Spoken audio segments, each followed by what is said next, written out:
Hello, beautiful soul family. Rebecca here, your vibe mentor. So, is there anything worse than that feeling of, I just want to go home and I don't even know where home is? I know that feeling well. And I know that many people struggle with that feeling of not belonging. It really sucks to feel like an outsider, and our hearts ache for love and connection. I know that yearning very, very well. And my heart used to literally physically hurt when I was stuck in that hidden seeker phase. And so I want you to know you're not alone.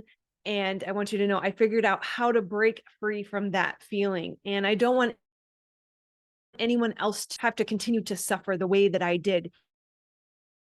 And so that's why I'm here today to share with you how I broke free from that feeling and also why we feel that way. And the why we feel that way is a very important factor in how we break free. So if you're anything like me, you grew up questioning everything, right? Not from a place of defiance to be a naughty kid necessarily, but just genuine curiosity. Things didn't make sense and they still kind of don't. But I always felt like something was missing and I didn't know why. What was it? What was it that was missing? And yet I couldn't ask those questions. The adults in my world didn't like the questioning. They took it personally. They felt that I was being rebellious or disobedient, and I was punished for questioning and not just blindly following. And so that was the first moment of feeling like I have to hold back. I have to stay quiet. I have to shrink. I have to play small. And maybe on top of that, if you were anything again like me, I like to play games. My favorite game was pretend. I had a beautiful imagination. I would travel the world. I had seen safari animals, and yet that was demonized too. It was against the rules. Pretending meant I was a liar and therefore a bad kid.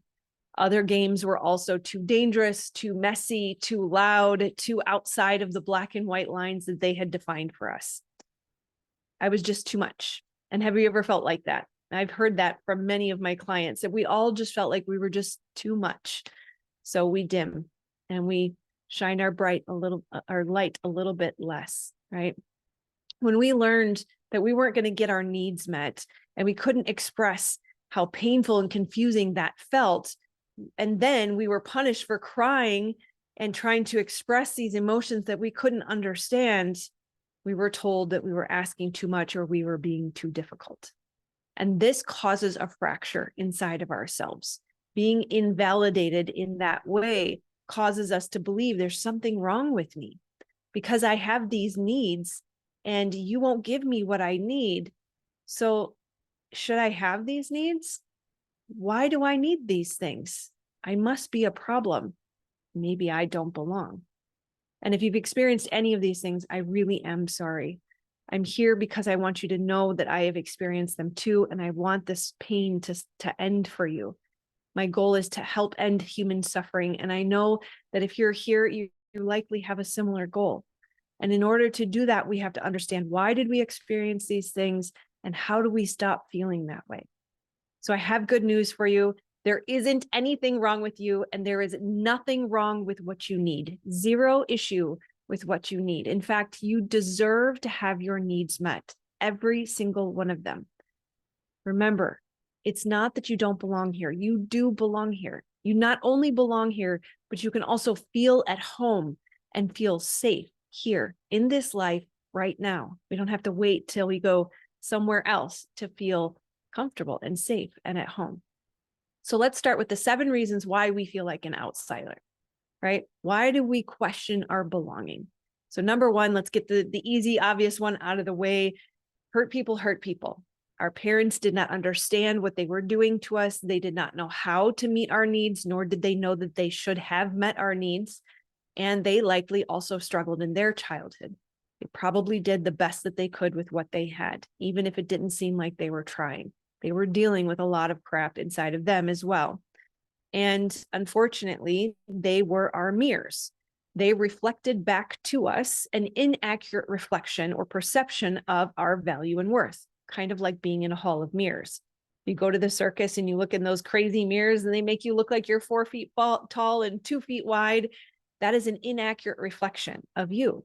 And people who did not treat you properly or did not love you and respect you and hear you and listen to you, keep you safe emotionally as well as physically, they reflected back to you an inaccurate perception of your value and worth. It was like being in the hall of mirrors. And when you're in a dynamic like this, where someone sees you and someone hears you and they validate you and they meet your needs and they meet you halfway, that is an accurate reflection of your value and worth.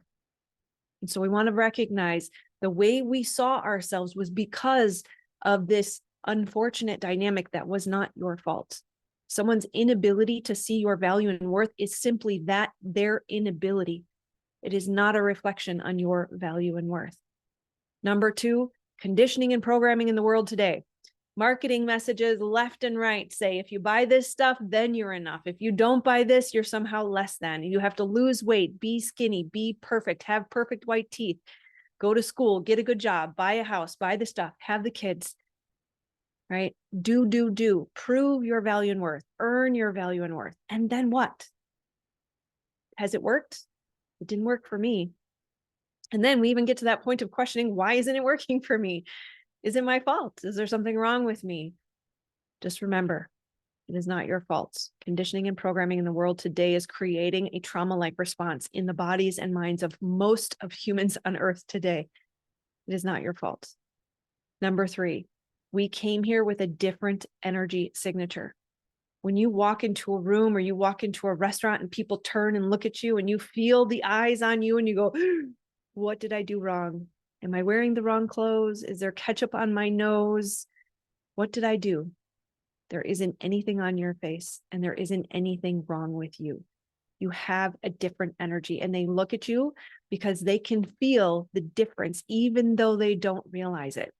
It's very fascinating how scientifically we can see that like energy waves will just sort of mingle with each other and they will intermingle and there'll be zero clash. Right? But if you have a wave going like this and a wave going like this, there is a clash and they feel that. And that's only because that is a beautiful gift that you give them because your energy is different. Number 4 is we have a different blueprint. We were divinely designed, perfectly imperfect for our purpose. That means that you are a little bit different. Doesn't mean you don't belong. It just means you are here to help people see a different way. We walk a little bit different. We talk a little bit different. We think a little different. We act a little different. And that's more than okay. It's awesome. We trigger people. And that's a gift because we help them see a new and better way that they may not see without that trigger. And yeah, sometimes it sucks to seem like they hate me because I don't know why. I walked in the room and she didn't like me. I don't know why. Is there something wrong with me? The truth is no. There's nothing wrong with you.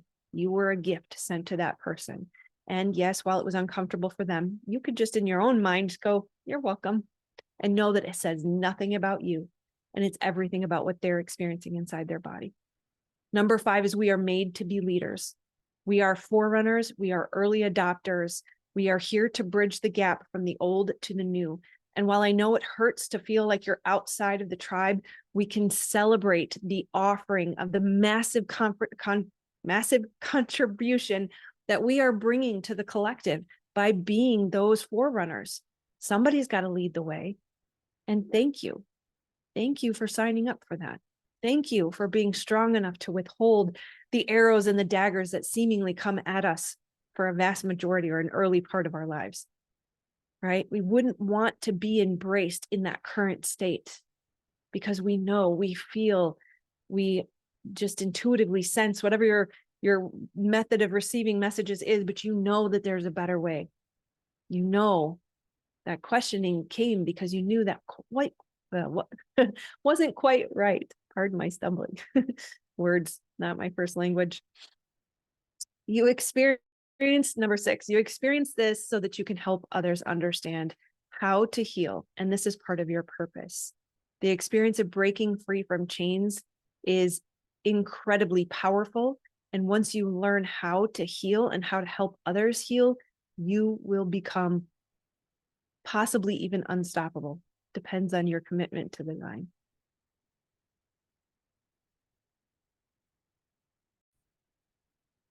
Sorry about that. I got disturbed, so I had to pause for a real quick second. But picking up where we left off, number 6, you experience this so that you can help others. And this never really helps in the moment when we hear it. We're like, yeah, I'd rather kind of forgo that. But we did choose to come here and experience these experiences because it is part of our purpose.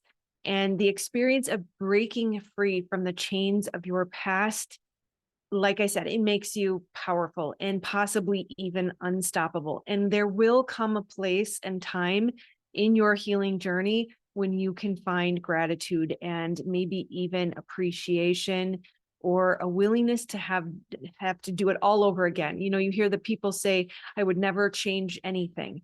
And I can say that. And I will tell you, I don't like to tell my story because it's so gory, but I have experienced emotional abuse, physical abuse, sexual abuse, homelessness, drugs and addiction, you name it. And I think I've been there, and I won't claim to have experienced the worst of the worst, but enough of just about everything to be able to say, I can promise you, you can escape. You can get to the other side where you look back and you go, whew, I made it and it was worth it. And the words to explain the power and the confidence and the stability that can come from the healing of that, there are no words. It's difficult to articulate, so much so that I spent thousands of dollars trying to learn how to communicate this to you. And so I just want you to know, to some degree, you're going to have to take my word for it, but I can pinky promise you it is worth it on the other side. And I don't make promises I can't keep. And my kids know the pinky promise is like the most important. So I am here for you 1000%, and know that I have nothing to convince you of. There's no reason for me to tell you that other than it can end your pain and suffering. And so I want you to know it is possible for you. If I can do it, anybody can do it. Number 7, you are powerful beyond measure. And to some degree, it would seem like the world doesn't really like those powerful people. Part of that thing that makes people turn their head when you walk into a room is there is a palpable power and something that we even can't see for ourselves that other people can see even better. And it makes them feel inferior to some degree, makes them question their own position in life. And partially what that is part of that is the triggering that I mentioned earlier, that is the gift that allows them to see that they too could be of this. They could be in this energy. They could be living their life in this way.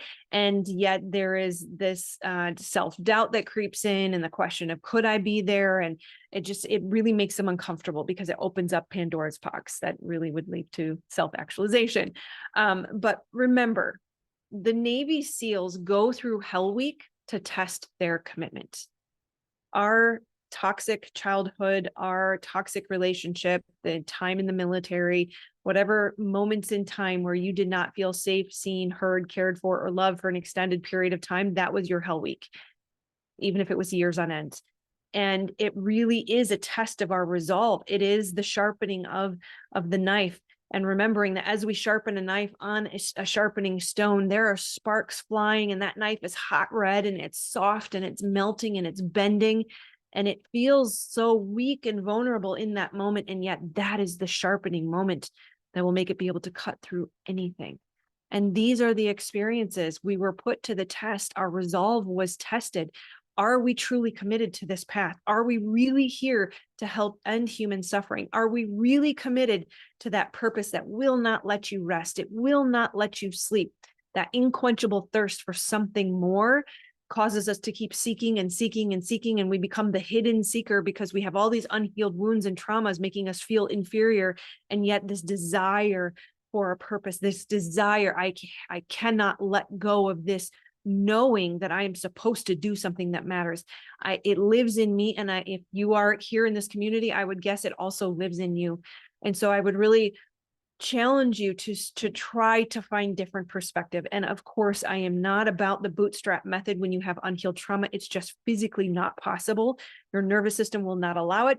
Your subconscious brain will not allow it. You will not be able to move into the thing that you came here to do without relieving the body of the trauma, because the body keeps the score. The nervous system and the limbic system will win every single time until you remove that up and out of the body. But when you do, it is possible. And I want you to know that it's not necessarily comforting to hear that it's all for your highest good or it makes you stronger. There were times where I'd be like, yeah, you know what? Screw you. I don't want to swear, but that's kind of what wanted to come out. I just wanted to say, yeah, I don't care if it made me stronger. It wasn't worth it. And there were times where I know that place, that crippling place of I have no energy left. I have no emotional capacity to invest in anything else. I know what it's like to be so fatigued and so tired and so exhausted that you question if it is even worth it anymore. I was there. And so I want you to know that feeling of I don't belong. I just want to go home. I just want to escape. I just want to quit. I know what it feels like. And I know it feels like it'll last forever, but I promise you nothing lasts forever. But you cannot do this alone. Maybe you can. I somehow managed to, but actually I had help along the way. Point being, don't try to do it alone, because when you have a hand reaching out to you to help pull you up, it goes so much faster. You can collapse time. You can, as Tony Robbins says, you can, I think it's collapse decades into days or something of that nature. Really, the moments of being stuck in that isolation and trying to figure it all out on your own in the hamster wheel of the mind, just spinning over and over and over about all of these problems. To me, it felt like a waste of time. It wasn't until I reached out and I got help that somebody opened my eyes to the possibility. And so I want to be that person that's here for you to give you hope. Not only can it be worth it, but you can enjoy and even love your life again. It is possible. Again, if I can do it, anybody can do it. So the first step is, how do we get out of this, right? How do we ask the question, okay, this is coming through now, so I'm going to share it.